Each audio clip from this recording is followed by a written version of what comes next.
My name is Dr. Irene Vance. I was 32 years old and working as a trauma surgeon when everything my family believed about me finally collapsed under the weight of the truth. It did not begin dramatically. There was no confrontation at first, no screaming, no shattered glass, or public humiliation. The beginning was much quieter than that.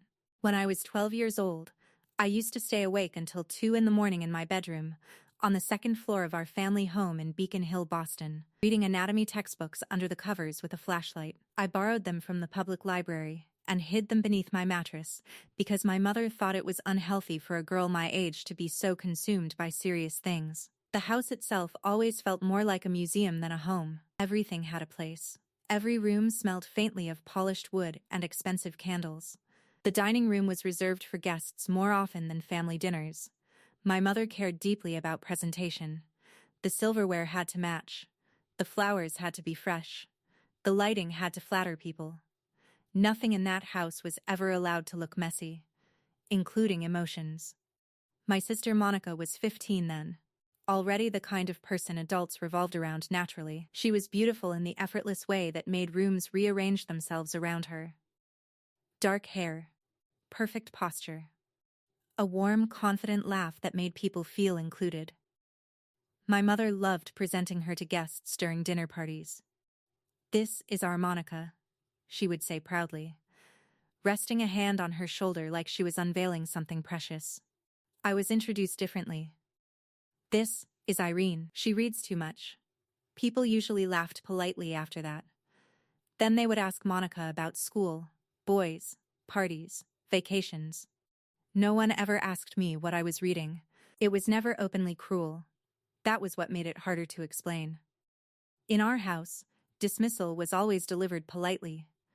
I didn't hate Monica growing up. We were not close, but I never spent my childhood resenting her. I spent it studying things that fascinated me. Bones. Tissue. Surgical diagrams. The mechanics of how the human body survives trauma. Curiosity occupied too much space inside me for bitterness to fully settle there. The bitterness came later. Back then, Monica and I mostly existed in separate worlds that happened to share the same address. She spent afternoons at dance rehearsals, parties, shopping trips, and school events. I spent mine at the library. There was an elderly librarian named Mr. Calloway, who eventually stopped asking why a 12-year-old girl kept checking out college-level anatomy books. Every Thursday afternoon, he would quietly set aside anything new related to biology or medicine before I even arrived. I still remember the first medical illustration that truly stayed with me. It was a drawing of the human heart opened down the center, every chamber labeled in careful black ink. Most people probably would have found it disturbing. I thought it was beautiful. The fact that something so fragile could continue functioning for decades without rest seemed almost impossible to me. My father, Richard, was a corporate executive with a severe face and the habit of looking at people as if he were assessing their long-term value. He wasn't an openly cold man, but he understood the world in terms of investment and return. Monica made sense to him immediately. She was socially gifted, charming, and instinctively aware of what people wanted from her. After college, she went into public relations, which suited her perfectly.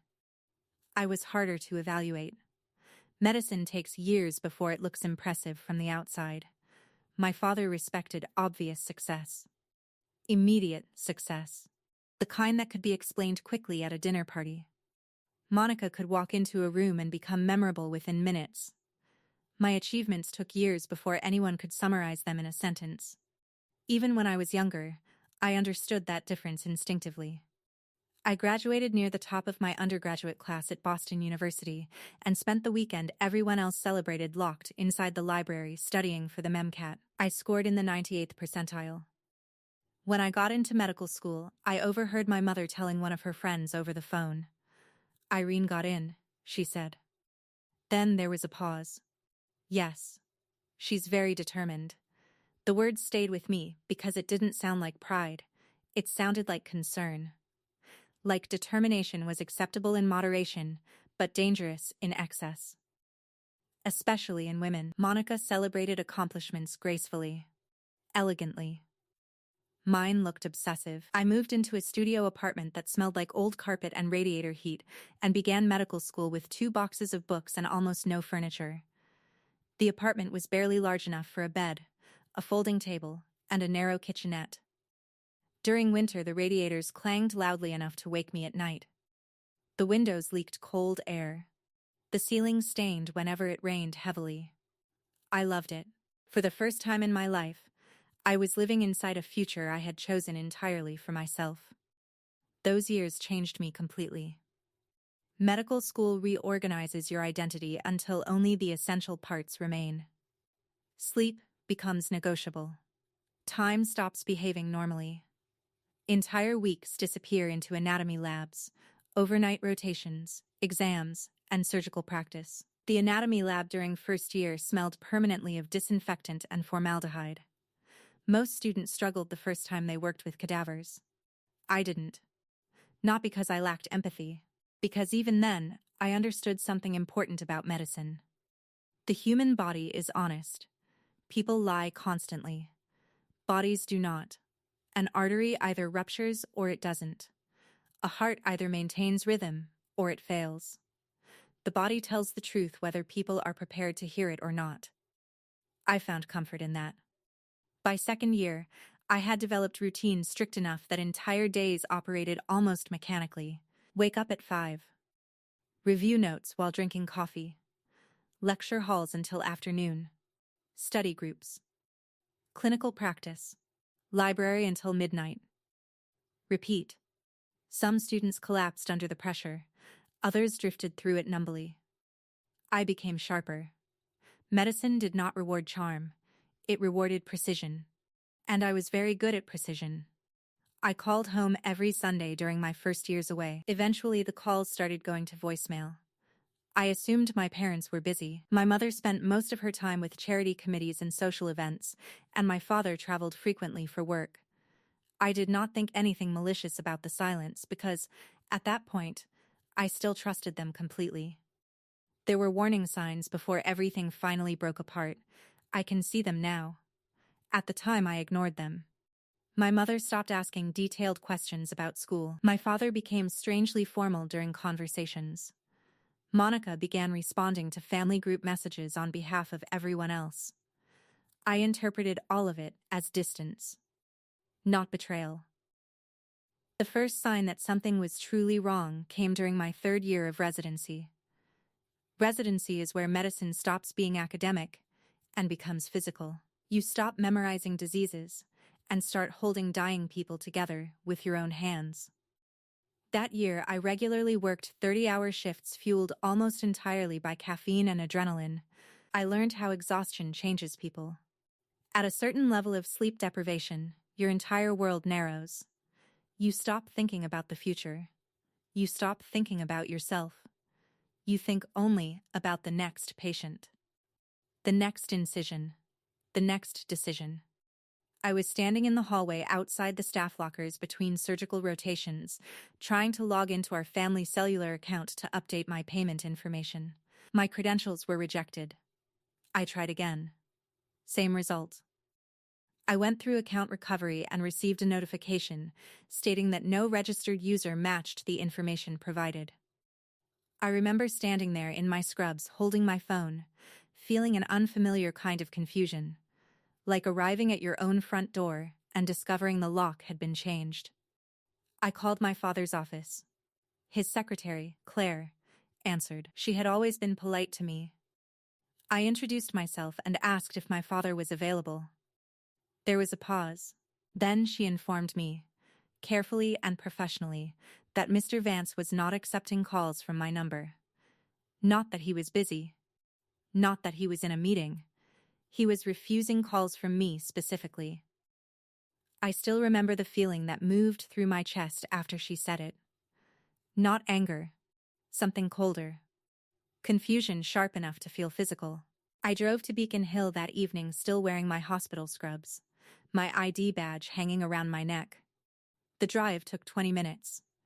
During all 20 of them, I searched for a logical explanation. When I reached the estate, the wrought iron gates were closed. I pressed the intercom button. My father answered. His voice sounded perfectly calm. He informed me that Monica had come to them several weeks earlier with documentation proving I had withdrawn from medical school due to substance abuse issues. She had shown them paperwork from a rehabilitation facility in Vermont and told them I had accumulated serious debts connected to addiction. According to my father, a man had even come to the house demanding money to settle what he described as my outstanding obligations. I stood there gripping the cold iron bars while rain collected on my scrubs. I told him I was literally standing there in hospital identification. I told him I was in the middle of surgical residency. I told him I had never touched drugs in my life. He did not yell. He did not accuse me of lying. He simply said, very quietly, that he believed it would be best if I stopped coming to the house. Then, the intercom went dead. I stood outside those gates for a long time after that. Long enough for the driveway lights to turn on automatically. Long enough to hear music drifting faintly from inside the house. I remember watching shadows moving behind the windows. My family was inside eating dinner while I stood outside in the rain, trying to understand how I had become a stranger. I barely remembered driving back to my apartment.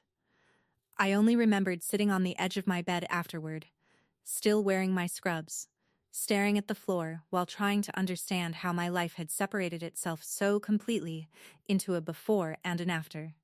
The months that followed were the loneliest of my life. Not ordinary loneliness.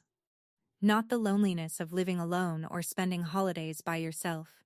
It was the loneliness of being erased by the people who were supposed to know you best. My parents had told people their version of events. I realized it gradually. Monica had constructed an entire narrative around my disappearance, and my parents had accepted it completely. At family gatherings, my name was no longer spoken openly. When relatives tried mentioning my residency or education, my mother would leave the table. My father would quietly end the conversation.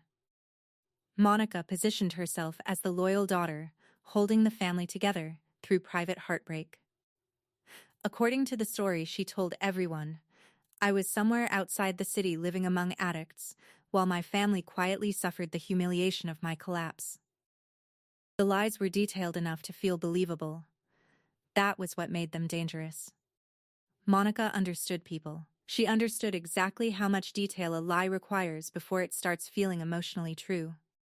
She knew our mother feared social embarrassment more than almost anything.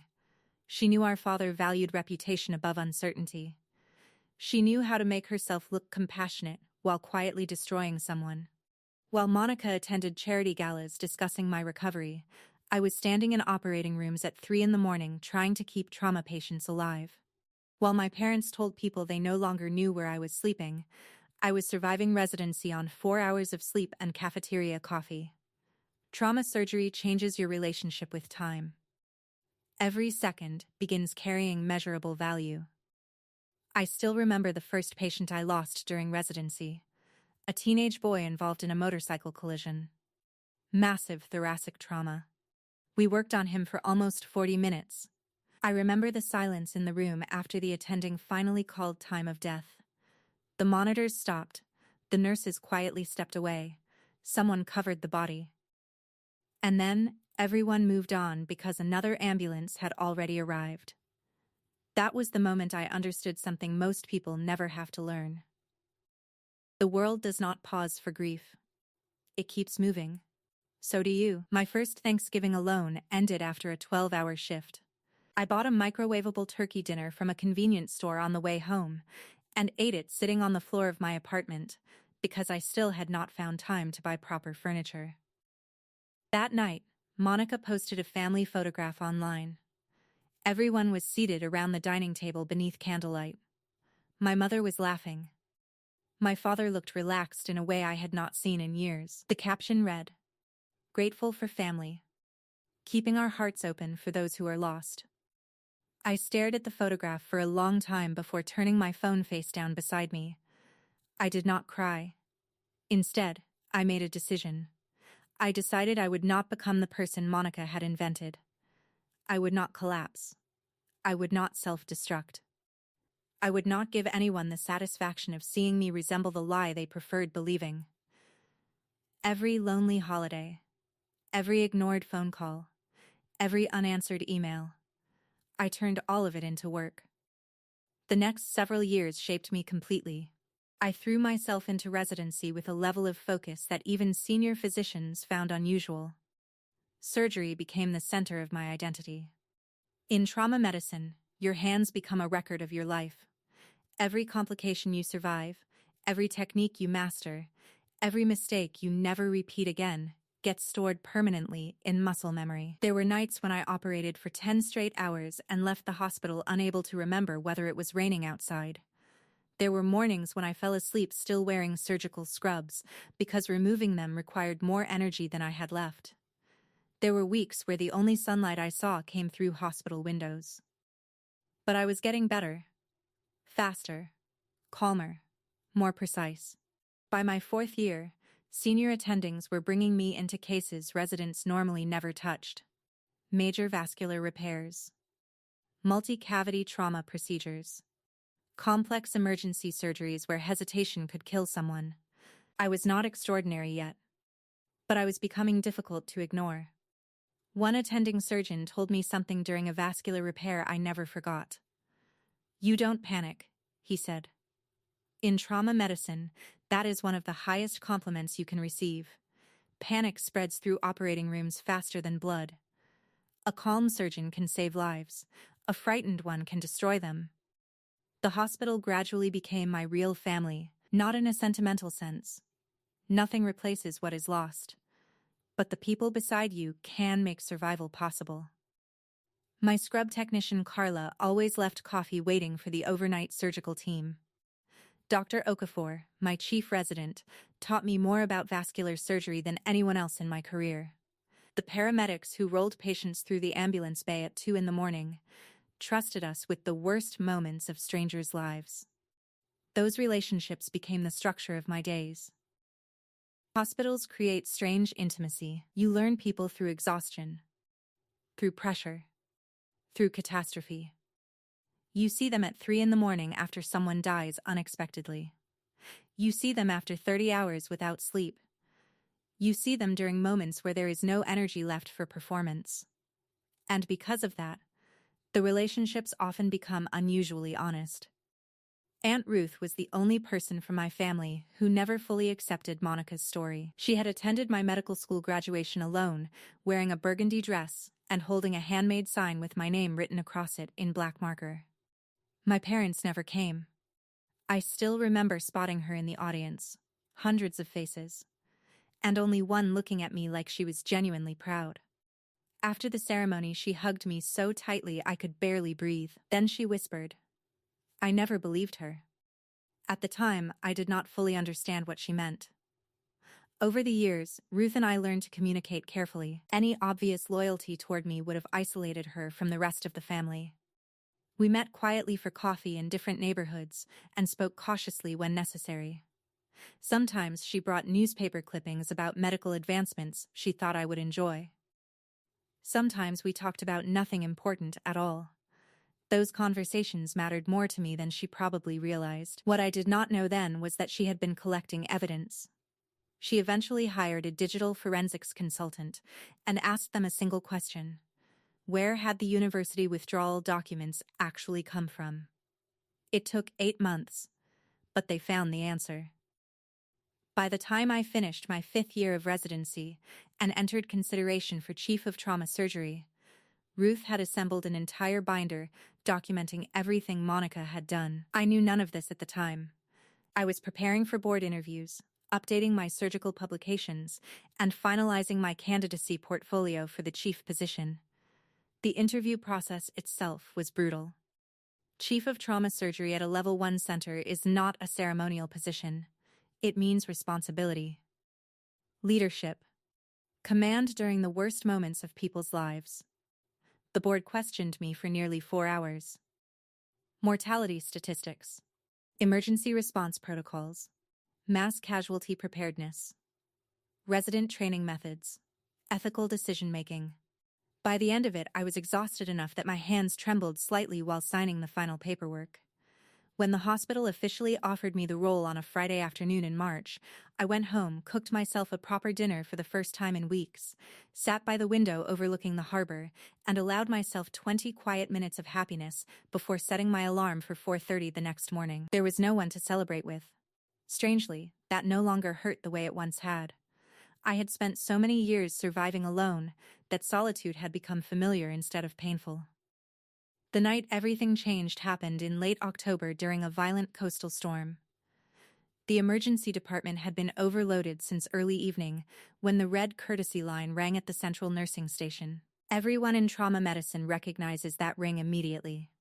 Category 4 Trauma Inbound. Full team activation. The coordinator answered, listened carefully, then looked at me. 2-car collision on Highway 93 southbound. Female driver. Pinned inside a Mercedes. Extraction time, 22 minutes. Intubated at the scene. Actively hemorrhaging. I called the trauma team immediately. The operating bay settled into the familiar silence that always exists just before severe trauma arrives. Equipment checked. Blood prepared. Surgical instruments positioned exactly where they needed to be. Then the ambulance doors burst open. The paramedics were moving unusually fast, which told me how serious the situation already was before I heard the report. The patient was pale from blood loss. Pressure dressings on her left thigh were completely saturated. Her cardiac rhythm was unstable. The lead paramedic called out the vitals while transferring her to the trauma bay. Then, he said her name. Monica Vance. Everything inside my chest tightened instantly. But the room itself never stopped moving. Monitors continued sounding. Nurses continued preparing lines and medication. The trauma team kept working. I looked down at the patient on the gurney. For a moment, Monica barely looked recognizable beneath the blood, glass lacerations, neck brace, and breathing tube. Her skin had the gray color severe hemorrhage gives people shortly before the body begins shutting itself down. And despite everything she had done to me, I did not hesitate. I stepped forward. I ordered rapid transfusion. I ordered operating room 4 prepared immediately. We skipped CT imaging entirely because there was no time left for it.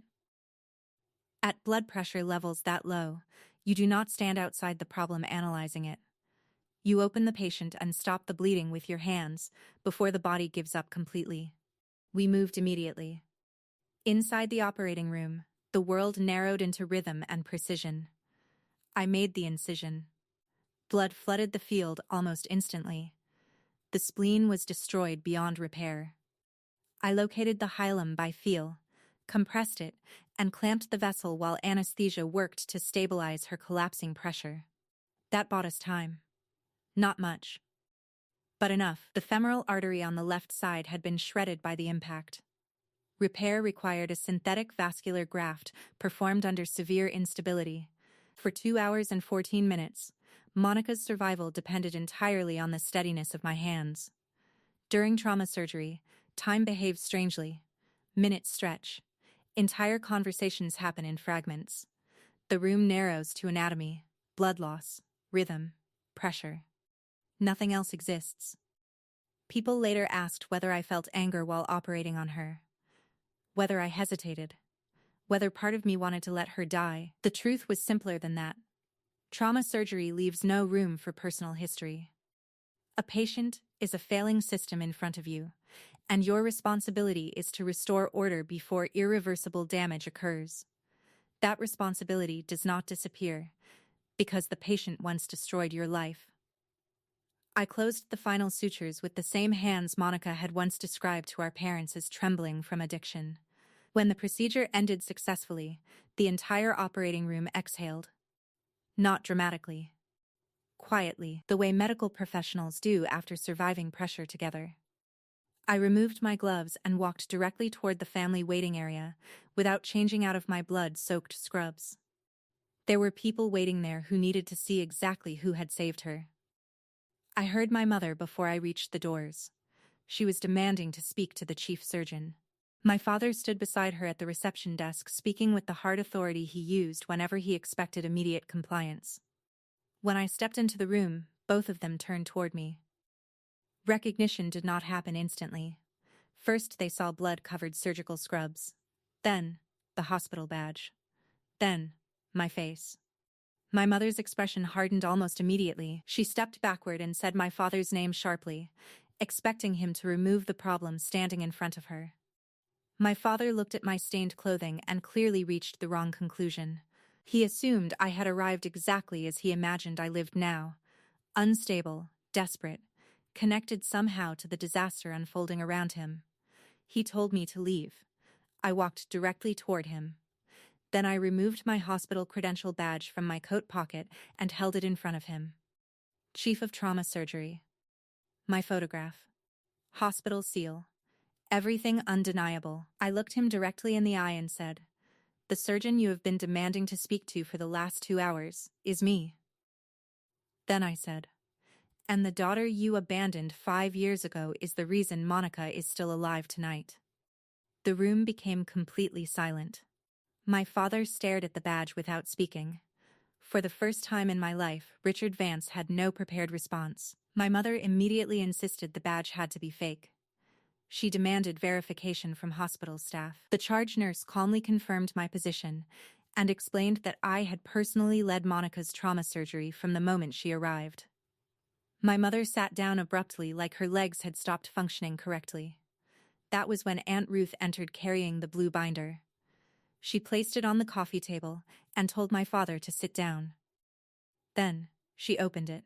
The first section contained the forensic report tracing the falsified university withdrawal documents directly back to Monica's home internet account.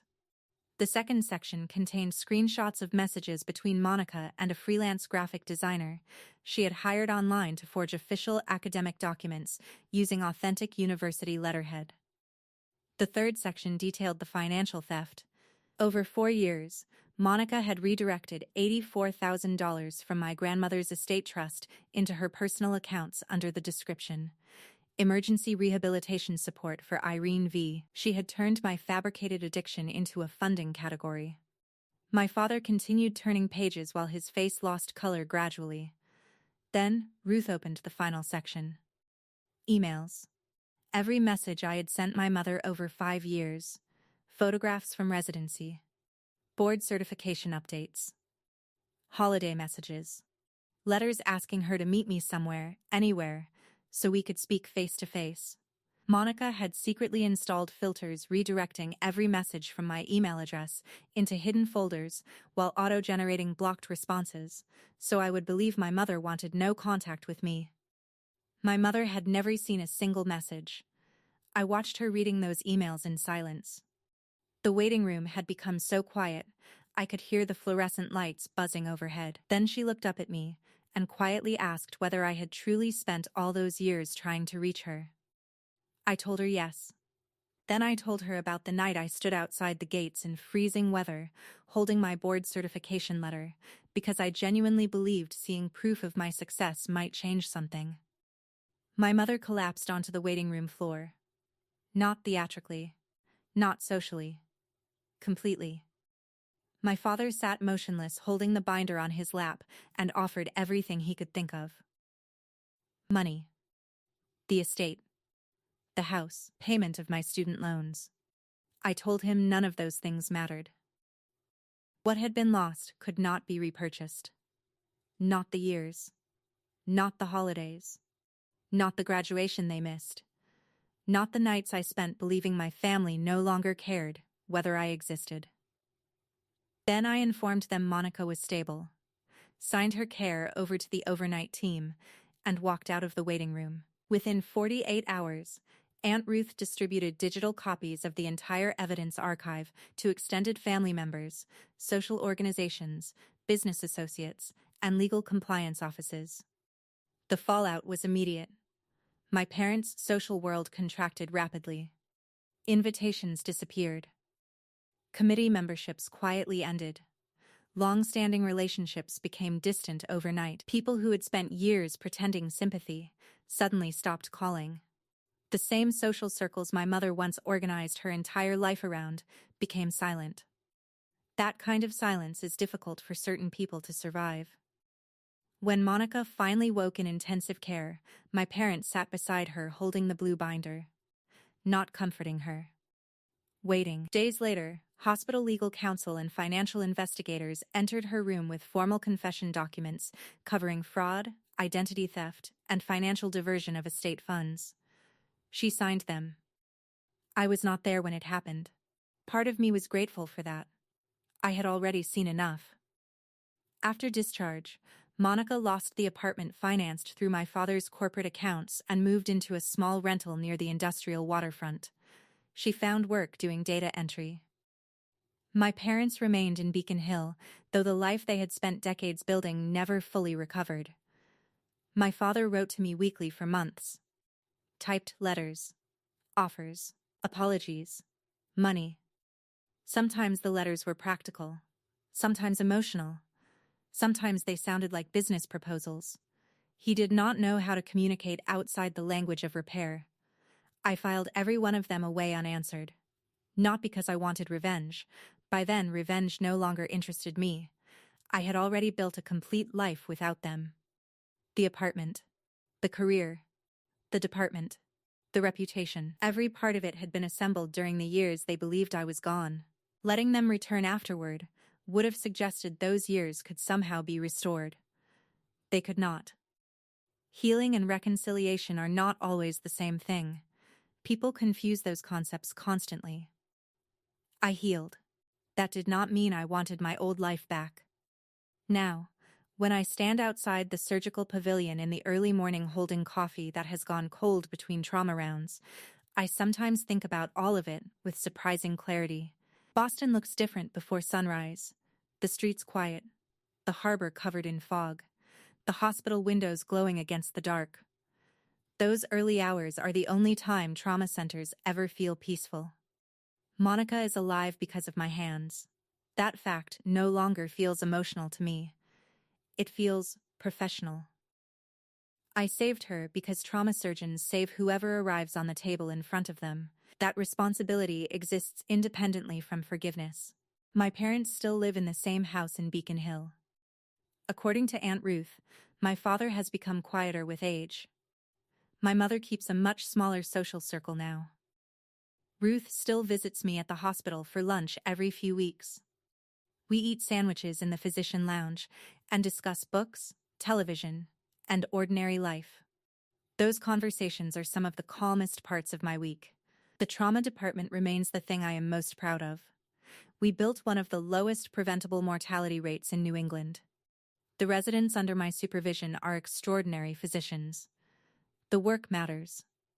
Sometimes I see younger versions of myself in the residents, women who arrive carrying impossible expectations. People who learned early that competence is often mistaken for coldness. I train them carefully. I teach them precision, calmness, discipline. But more than anything, I teach them not to build their identities around other people's approval, because approval can disappear overnight. Skill remains. Character remains. The work remains. And in the end, that became the only thing that truly survived all of it. I was 32 years old when my family finally learned who I had become during the years they stopped looking. By then, I no longer needed them to understand it.